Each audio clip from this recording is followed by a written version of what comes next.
Hi guys! Hello mga kachusi!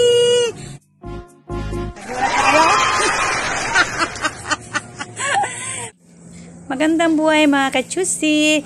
Flex ko lang yung aking in-order na Marlboro. Alam nyo naman, year-end. So, kailangan natin mag-stock ng Marlboro. Kasi sa tagal ko na nagtitinda, laging ganyan. Pag year-end, ay laging nagkakaubusan, minsan nagpa-black market pa. Kaya stock na tayo ng madami. Kaya kayo, mag-stock na rin kayo ng marami at may possibility rin na magtaas daw ng presyo. Hindi lang natin alam. So, better to be ready. Ayan, aside dun sa mga bagong order ko, meron pa ako mga old stock dito para hindi ako kapusin. Kasi January, siguro mga second week of January pa ulit sila magdi-deliver. Kaya better na marami ng stock. Ito nga, yung isang deliver sa akin, ito na yung price na inabot niya. 320,000. Kaya kailangan ang lola mo ay magtrabaho para makaipon ng 320,000 pambayad sa Marlboro. Okay, mga kachusi, yun lang. Bye!